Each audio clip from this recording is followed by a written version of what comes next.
Bueno, vamos ahora con este ejercicio. Bueno, también lo saqué de un parcial o de un final, ¿no? No es un ejercicio que esté en la guía.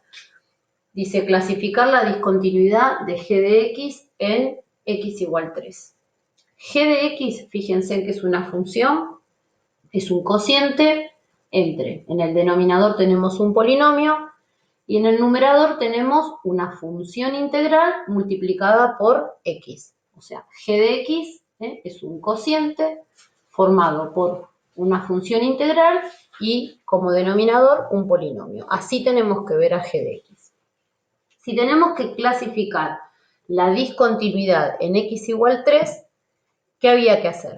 Si ya nos dicen que es una discontinuidad, evidentemente algo está fallando de la definición de continuidad. Fíjense en que la imagen en 3 de g de x no existe, porque anula el denominador, es decir, no existe g de 3, por eso la función ya es discontinua. ¿De qué dependía la clasificación de la discontinuidad? Del límite. Entonces nosotros lo que tenemos que calcular es el límite para x tendiendo a 3 de g de x. De acuerdo al valor de ese límite, si ese límite nos daba finito, la discontinuidad era evitable. Si ese límite no existía, nos daba infinito, o los laterales eran distintos, no existía, la discontinuidad era esencial. Entonces tenemos que calcular este límite, ¿sí? Bueno, acá en lugar de g de x, voy a poner la ley de formación de g de x, que es ese cociente. Cada vez que nosotros teníamos que calcular un límite, ¿qué teníamos que hacer? En primer lugar, sustituir. Cuando x tiende a 3, lo de abajo tiende a 0. Esto tiende a 3. Si este extremo superior tiende a 3, cuando los dos extremos de integración eran iguales, valía 0. Como esto tiende a 3, estamos diciendo que esto tiende a 0. Entonces estamos en presencia de un cociente entre infinitésimos.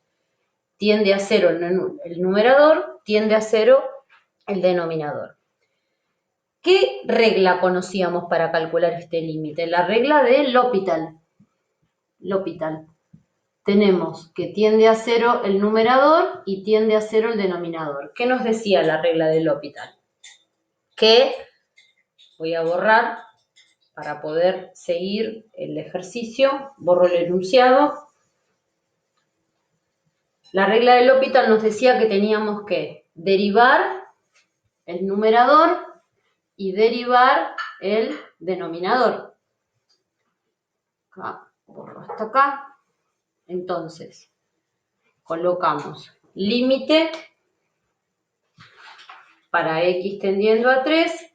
La derivada del numerador es la derivada de un producto. La derivada del primero, que es 1, por el segundo sin derivar, seno de t sobre t, diferencial de t, más el primero sin derivar por la derivada del segundo. Y para calcular la derivada del segundo factor, que es una función integral, aplicamos el teorema fundamental del cálculo, la primera parte. ¿Qué decía que era la derivada de esto? Era la función de adentro evaluada para el extremo superior, es decir, seno de x sobre x. Todo esto sobre la derivada de lo de abajo, que es 1. ¿Sí? Repito entonces. Arriba, para calcular la derivada de lo de arriba, es la derivada de un producto. La regla de producto que nos decía, la derivada del primer factor, que es 1, por el segundo sin derivar. Copié la integral, la función integral, más el primer factor sin derivar por la derivada del segundo, y acá estoy aplicando el teorema fundamental del cálculo. La primera parte, que era la derivada de esta función integral, era la función que tenemos dentro del integrando evaluada para el extremo superior. ¿Sí? Acá podemos simplificar. Ahora sustituimos a la x por 3, a ver si la indeterminación se fue. Cuando x tiende a 3, acá cuando reemplazamos por 3, todo esto tiende a 0. tiende a 3, los dos extremos iguales, tiende a 0. Y acá nos quedaría seno de 3 sobre 1, la indeterminación se fue, seno de 3.